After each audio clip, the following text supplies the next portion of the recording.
why I had y'all do a little bit of background information on it, right? So, what were some things that you learned from the video that you may not have known before? In the South, Dayton. I didn't know Malcolm X was a very aggressive person. He wanted to have change by violence. You didn't know that? Like, that's what Malcolm X was known for. I thought He was like the opposite of Martin Luther King Jr. But I'm glad you know that now. Good. What else? I learned that President Truman really banned segregation in the armed forces because of the Korean War. Yep. Before it happened, Yeah. like in the States, right? Good. What else? I learned that after the Rosa Parks thing, it started a year-long boycott. The Selma bus boycott. Yes, that Rosa Parks thing. Do you know that she was not the first person? Yeah. Okay. Caroline, what else? The Loving versus Virginiaville in 1967, which made like interracial marriage illegal. Like I obviously knew that it was illegal, but like my dad was born in 1963, so that really like. Isn't that crazy? Perspective. Yeah. My former parents-in-law, is that what you say? Like my mother and father-in-law. Mother-in-law is German, white German. Father-in-law is black. They got married in 1962, 1963, illegally at first, right?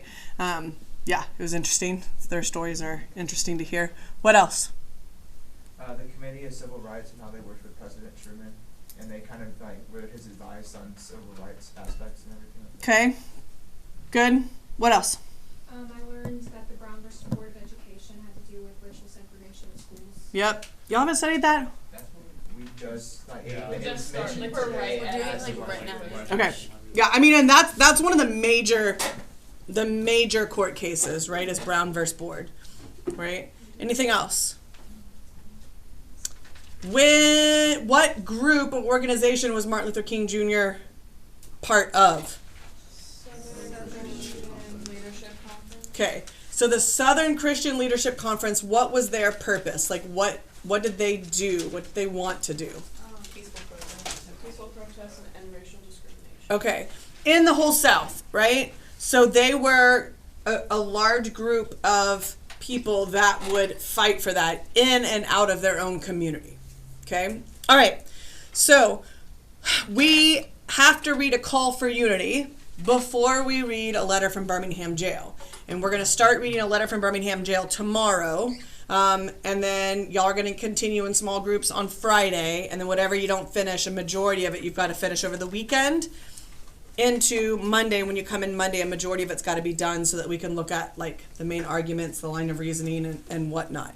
It's like 24 pages, so heads up. Okay? All right, so let's look at a call for unity. So when we're looking at this is creating our whole rhetorical situation. Oh, there's that word. All right. The following is the signed statement, sometimes referred to as a call for unity, that Martin Luther King Jr. chose to respond to while in the Birmingham jail. The 8 ministers had published a similar statement that winter as an appeal for law and order and common sense, also called the White Ministers' Law and Order Statement. That document had listed 8 chief claims. All right, so notice this is all from a certain perspective, right? Okay. Who's going to be my dictionary definers today? We're going to need some dictionary definers, so whoever has their phone out, a couple of y'all will need to look up some terms for us. All right. Their very first claim, this group of religious leaders, that hatred and violence have no sanction in our religious and political traditions. Duh. Right? I mean, like, duh. That goes against their beliefs, right? That there may be disagreement concerning laws and social change without advocating defiance, anarchy, and subversion. Okay, I need those 3 words defined for me, please.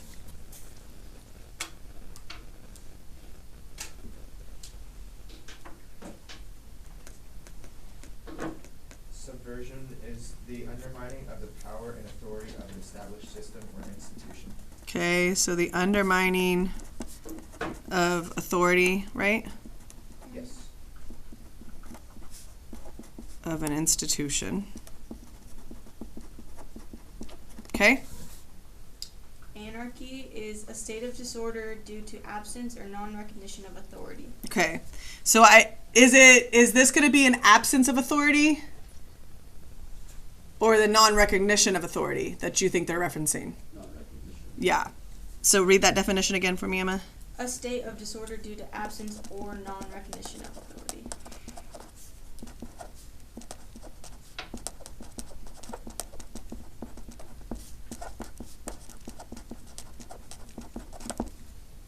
Okay. Disorder due to non-recognition of authority. And then defiance. Open resistance, bold disobedience.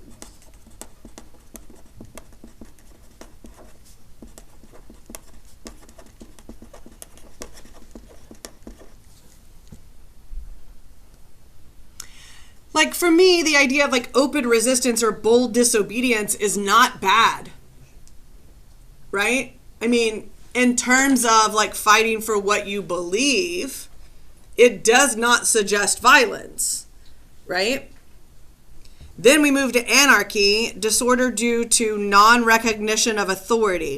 And if we're talking about the black community in the South, do they recognize an authority? Do they say that there is a government, that made laws? Like, do they recognize the government? Yes. They just don't agree with it. So I don't necessarily know if it's non-recognition of authority. Does that make sense? They recognize it, they just completely disagree with it. So that perception of anarchy is a little confused, yes? Subversion, the undermining of authority of an institution. It's a little bit about what Martin Luther King Jr. did with Bull Connor, right? So they kind of pulled him into acting the way that they knew he would. Okay. That laws may be tested in our courts or changed by legislatures, but not ignored by the whims of individuals. Okay, let's look. In the courts and the legislatures, who are in those? White people, yep, white men. But not ignored by the whims of individuals. What is a whim? If you do something on a whim. Spontaneous. Yeah, spontaneous, without thought. Like, not without thought, but without, like, consideration.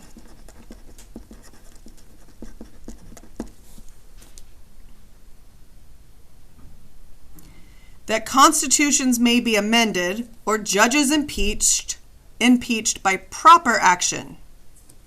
Again, constitutions amended and judges impeached are all going back to we have to overthrow these white men by proper action. But our American way of life depends on obedience, strong word, to the decisions of courts of competent jurisdiction. That's a clear definer. In the meantime. So until laws are changed, we have to follow the court's decisions, right?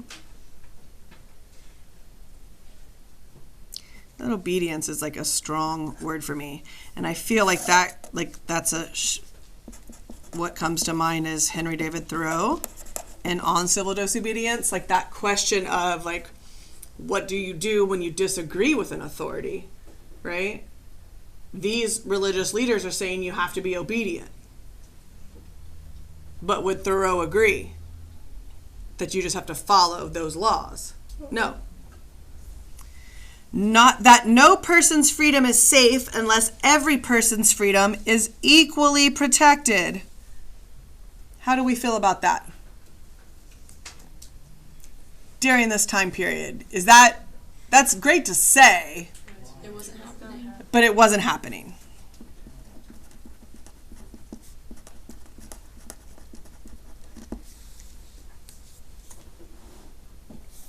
that freedom of speech must at all costs be preserved and exercised without fear of recrimination or harassment. What does recrimination mean?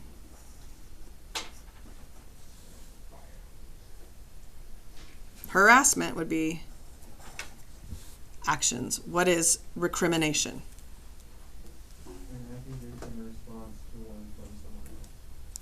So, like an accusation. Accuse, A-C-C-U-S-A-T-I-O-N. Had to spell that in my head. Harassment would be the fire hose. I mean, that would be a... So, this is like blame.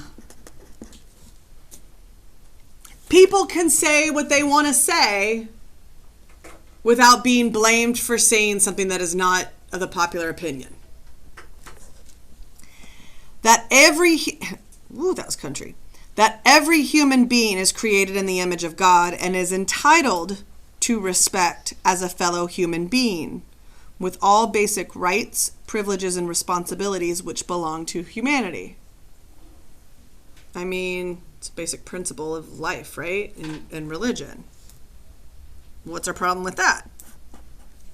It's not happening. So how are you feeling about these religious leaders making this statement so far? How do you feel about them? I don't know if it's even hopes. They have high expectations, but what? It's like all talk.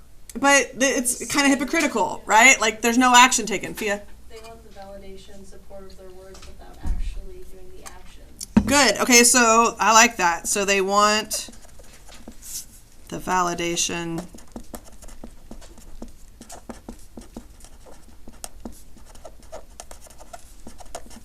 which, I mean, honestly, is the whole black community's issue at this time. Like, you keep saying these things and we want those too. However, we've seen nothing to follow up those words. All right. The signers of the statements were diverse not only in their religious affiliations, but in their various responses to the issues of segregation and race relations, and their own responses to King's criticism of them were also diverse. So I'm going to box like the different religious leaders that we have here. The Episcopal bishop, Charles Carpenter, for example, had opposed integration within his diocese. What does that mean? He opposed integration within his diocese. What is a bishop of a church? Like the head. So what does a diocese mean? Okay, yeah. Like his other like religious leaders, right? Caroline? The diocese is like a section of the church. Like if the church was like a whole country, a diocese is almost like a state, and the bishop is like in charge of the diocese. So would we say like that's his like congregation, like his people in his church, or is it like his leaders? It'd be the leaders, right? Mm-hmm. Like the diocese is like would be the leaders, right? Am I right or wrong? He's like the president. They're like the governor. He's like the head. So he's saying, I don't want to integrate my diocese, my leaders, right? Zach, are you looking it up for me? Yeah. The definition of diocese, a district under the pastoral care of a bishop in the Christian church. So it's like his like so it's his community. So that includes his leaders and his congregation. Yeah. Okay. So I'm going to put leaders and congregation. So he didn't want any integration at all. We're going to keep it all white. And 2 years later would work strongly against the Selma to Montgomery March. Okay, so now there's two things that he's gone against, like this movement, right? He doesn't support the Selma to Montgomery March, which was a fight for equal rights. He also didn't support integration of his own church. And 2 years later would work strongly against the Selma to Montgomery March. Yet he did work for better relations between white clergy and those of color. Aw. But where? Right? He worked for better communication between clergy and those of color, but where? Because it's not happening in his church. Right? It's not happening in his church community, so where is he doing that? The Roman Catholic bishop, Joseph Durek, more of a moderate, on the other hand, would eventually become an outspoken advocate of integration and be publicly attacked for it. I think like this is going to be the reason why a lot of religious leaders didn't come out and speak directly for the need for integration, because they would not only put their own family at risk, they would put their church and congregation at risk as well, right? Rabbi Hilton Grafman, a Southern Jew, had seen their actions as attempting to promote racial unity. He himself had worked for better relations between Jews and Christians and remained silent until the 1970s before he expressed his frustration that people now assumed him to have been a bigot. What's a bigot?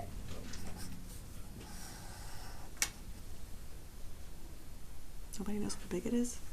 Person that's intolerant towards those holding different opinions.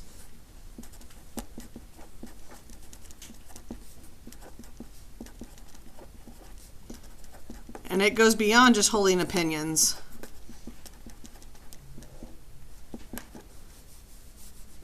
Is there another definition further?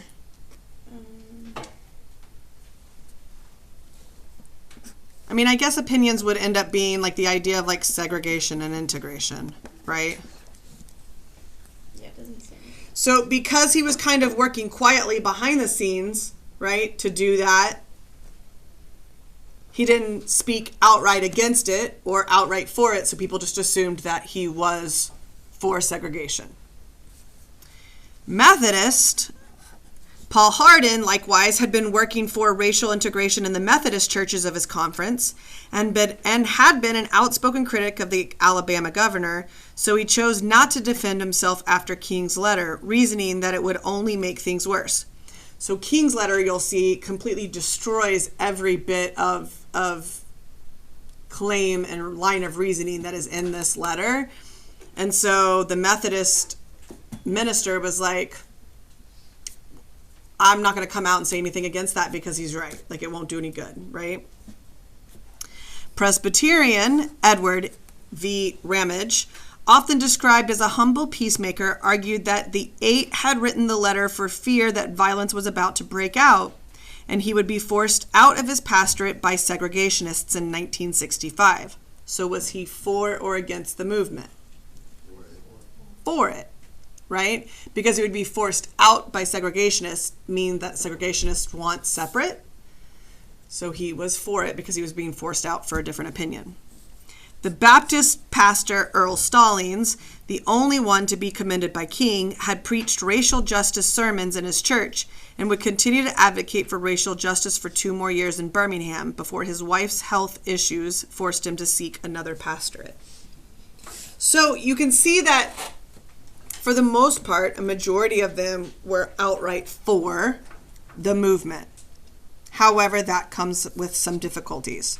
All right, so let's get into what a call for unity. So this statement up above, right, the white minister's law and order statement, that was in January. This is in April, right? So this is 4 months after the claims above were made. And notice it's on a Good Friday. What is Good Friday? How does that relate to our religious leaders? It's the day that Jesus died on the cross.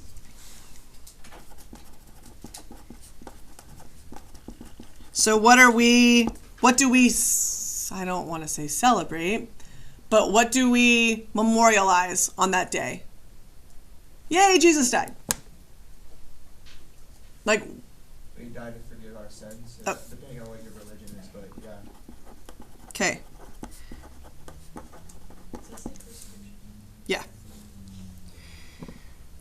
So, notice the date was done, like the day that they wrote this was done on purpose.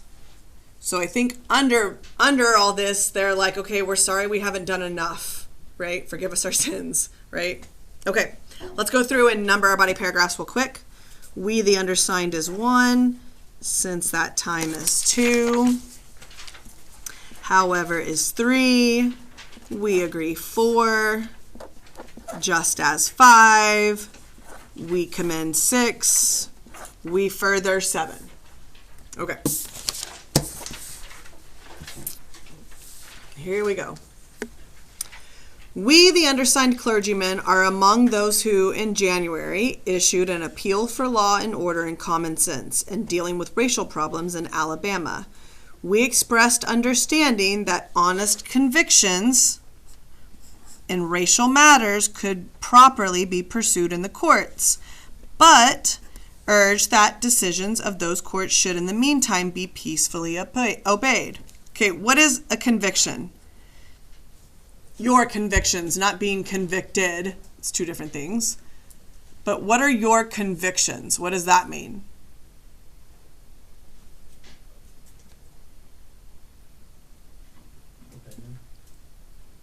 A little bit more than that. Stop guessing. Where do we find definitions? A firmly held belief or opinion. Firmly held belief. I feel like it's stronger than just opinion, right? It's that firmly held belief. Your conviction, I would say, like your morals, your values, right? We express understanding that honest conviction in racial matters, no matter what side you believe, no matter what your belief is on either side of it, should be pursued in the courts. So if you don't believe that what's happening is correct, then we should pursue actions in the courts. And until decisions are made that will change our laws, we need to follow the law. Okay? So we just need to wait. Like, wait for laws to change. That's worked real well so far. Since that time is that January, right? There had been some evidence of increased forbearance and a willingness to face facts. What does forbearance mean?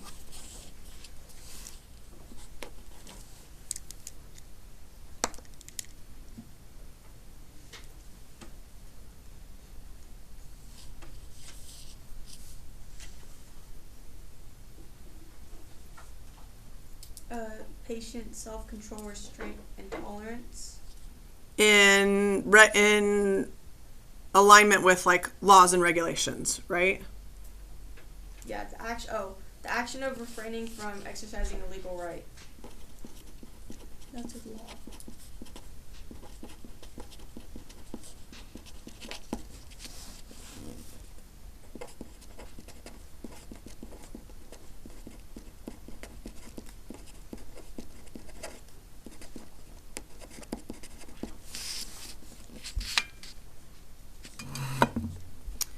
Since that time, there had been some evidence of increased forbearance and a willingness to face facts.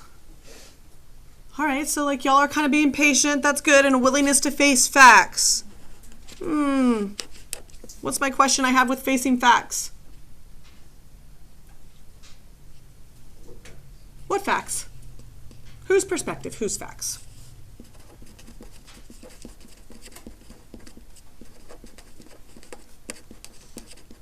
Like, the white community's facts are way different than the black community's facts, right?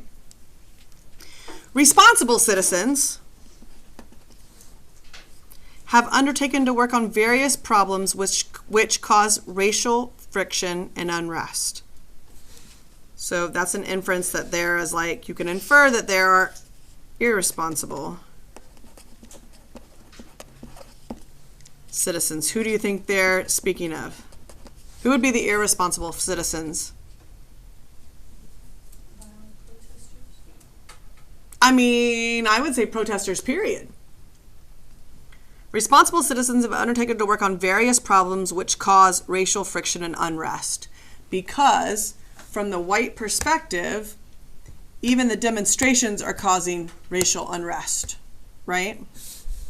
In Birmingham, recent public events have given indication that we all have opportunity for a new constructive and realistic approach to racial problems. Somebody look up what constructive means. Somebody look up what realistic means.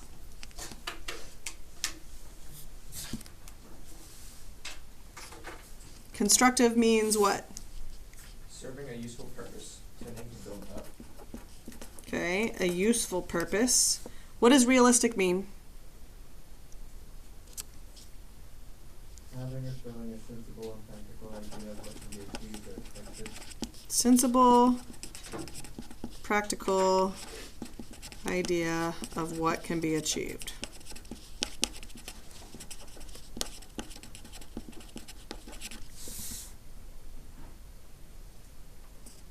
So we have a useful purpose that's sensible and practical to fix all these racial problems. What's my problem with that? If we're rhetorically analyzing that sentence. Sensible to who? Okay, good. Sensible to who or for who? Whom. Okay? I'll tell you one of my problems that I have. What does that sound like? We have a sensible approach to solving racial problems.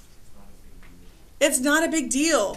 So I think it oversimplifies, and this is like one of the problems that we have when we look at like writing an argument, is that you oversimplify the issue. Like if you oversimplify the idea of safety versus freedom, yeah, absolutely, it's super easy. The man would rather have their freedoms than their safety. It's simple.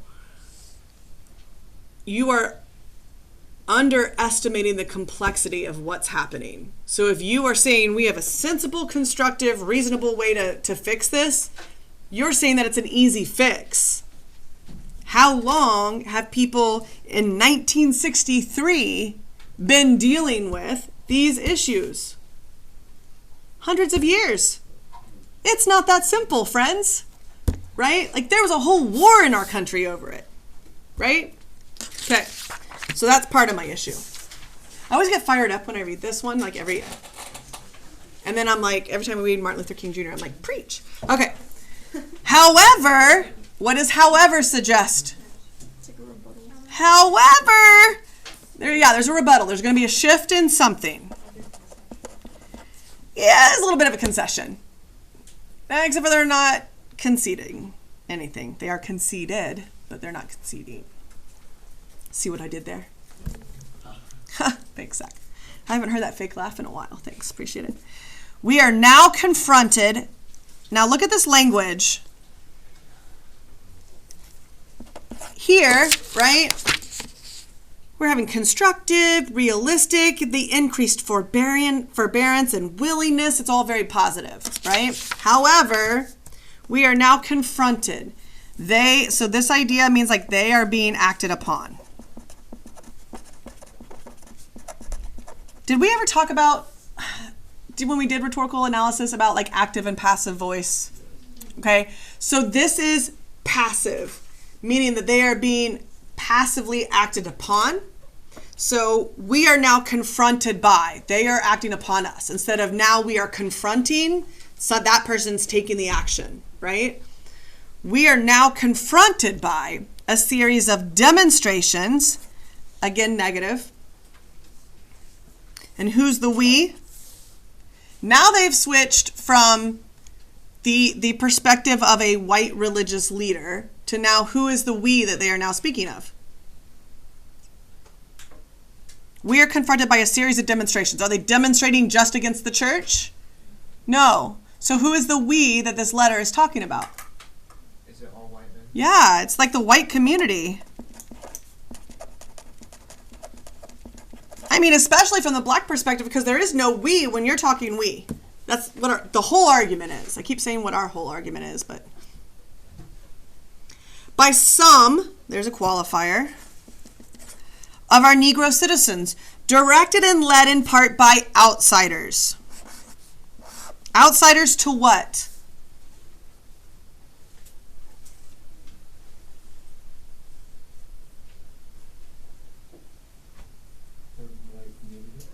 Yeah, that community, right? So outsiders to Birmingham, like people. So I mean, if you look real quick, look at a majority of the people that wrote this letter: Alabama, Birmingham, Mobile, Alabama, Birmingham, Alabama, Alabama, West Florida, Alabama, Alabama, Alabama, Alabama.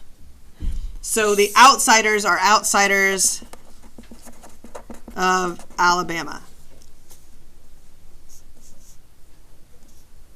Because the Southern Christian Leadership Conference came in from out of state, right?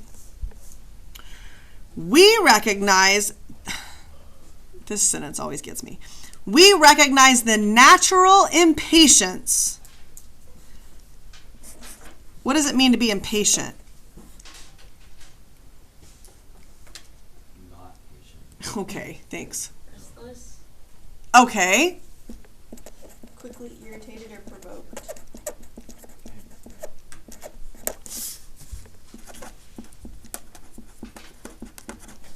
It's natural, right? To be restless, to be quickly irritated. It's natural. We understand that.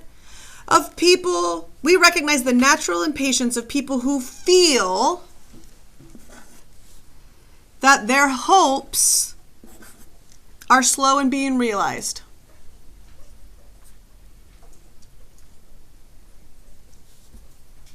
What do those two things have in common? Feeling and hopes. Their emotions. they're kind of implying that it's not as important. Well, They're kind of saying that like what you feel isn't as important Like these two things are like abstract, right? That's kind of what I'm thinking, right? Your feelings. I know you feel that your hopes haven't been there, right? That your hopes are slow to be realized. Like it's this like dismissal, I feel. It's kind of condescending. I kind of feel like it's condescending. Yeah. What I see in my head, my sarcastic brain goes when I read stuff. What I see in my head is I see them like patting the head of a child. Oh, it's very natural. Okay, so, those annoying little kids, like when you go to Chick-fil-A and they're like, I want to go to the play park. I want to go to the park. And they're like jumping around. Like that's the natural impatience to go play on a park. You don't have a natural impatience for your rights, right? So again, it's like undervaluing the complexity of what this issue is. We recognize the natural impatience of people who feel that their hopes are slow in being realized. Okay, 200 plus years is not slow, right? They're not even slow. Slow would imply things have changed, right? There's like a lack of action happening there. But we recognize, we are convinced, we are confronted. But we are convinced that these demonstrations, very negative, are unwise and untimely.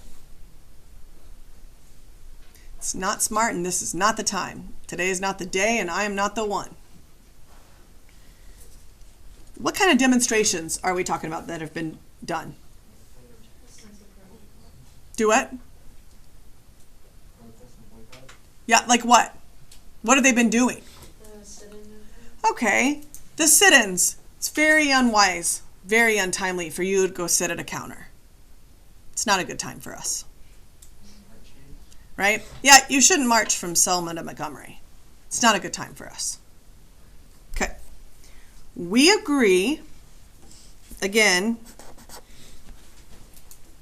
rather with certain local Negro leadership, which is called for honest and open negotiation of racial issues in our area. Okay, well, they're just talking, and that's all been done. And we believe, again, look, we, the white, Negro leadership comes second. Look at the sentence structure, and even in the sentence structure and structure of the sentences within a paragraph, the white voice leads. the Negro voice is always at the end, right? Our Negro citizens, our Negro leadership, that's always at the end. And we believe that this kind of facing of issues can be best accomplished by citizens of our own metropolitan area. White and Negro, again, first and second. Again, going back to this idea of outsiders. But how does the black community feel in Birmingham? Oppressed. They are the outsiders. They are already outsiders within their own community, right? Meaning with their knowledge and experience of the local situation. Again, it's the white perspective versus the black perspective. And honestly, do the black men that are coming from Mississippi, from Louisiana into Alabama, do they really have a different experience than the black men or families in Alabama? Not at all. All of us, oh, now look at that. We, now to all of us. Who is the all of us? White and black. Before it was the we, and now it's us. Even though it's inclusive, it has now changed. All of us need to face that responsibility and find proper channels for its accomplishments. Now we're bringing us back in. We, white, then black, then white and black, then, oh, yes, we're all together. Just as we formally pointed out, oh, there's that shift again, that hatred and violence have no sanction in our religious and political traditions, we also point out that such actions as incite to hatred and violence, however technically peaceful, that is sassy, bad sassy. However technically peaceful those actions may be, have not contributed to the resolution of our local problems. What are they saying is inciting hatred and violence? The sit-ins of people. Yes. The actions, these are the sit-ins and protests. Those are peaceful, but those are inciting hatred and violence. What'd you say? I said while they're spraying people with hoses. Exactly. I mean, that's the argument that is going to be made, right? We are sitting at a lunch counter, and what is happening to them while they sit at a lunch counter? They're being met with violence. They're being met with violence. They're being yelled at. They're being called names. Food is being dumped on them. They're being pushed, and they just sit. So it is not the white people's fault for doing that. It is the protesters, and be honest, there are white people that are protesting right among the black community, right? Few, not many, but there are. But they are sitting there, and they are saying it's your fault that the violence is happening. And just like you said, wait, what? They're kind of like gaslighting me. That's what I'm thinking. Oh, look at that term. Gaslight. Yeah, actually, yeah, absolutely is. We do not believe that these days of new hope are days when extreme measures are justified in Birmingham. What's extreme about, like, not standing up and giving your seat up? What's extreme about walking in a group from Selma to Montgomery? What's extreme about sitting at a counter? Their actions are not extreme. But yet we have, remember, useful, practical, sensible things to fix all this. We commend the community as a whole. Good job, community. Y'all have done a great job. And the local news media. Who is that run by? And what perspective? White people again. And law enforcement in particular. Law enforcement has done a really good job. I know a lot of people, a More white people with power. Yep. Flashback to, like whenever I read this, I read the idea of, remember like in David and Goliath where he talks about the fire hose and the kids and the dogs, right? Like that's law enforcement. Bull Connor, right? In the calm manner in which these demonstrations have been handled. Wait. What? Is this getting you angry? Yeah. Good. Yeah. We urge the public to continue to show restraint should the demonstrations continue, and law enforcement officials should remain calm and continue to protect our city from violence.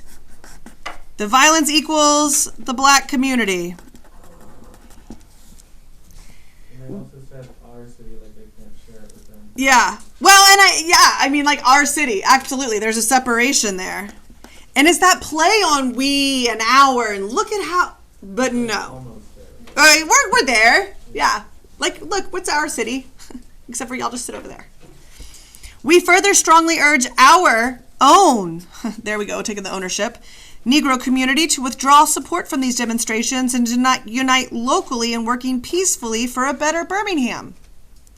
When rights are consistently denied, duh, a cause should be pressed in the courts. Yep, that hadn't worked for us. And in negotiations among local leaders. That hasn't worked for us. More white people.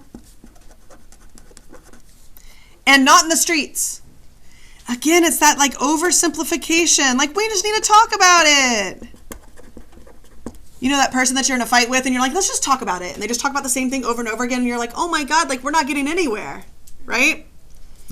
We appeal to both our white and Negro citizenry to observe the principles of law and order and common sense. Ooh, let's go tomorrow.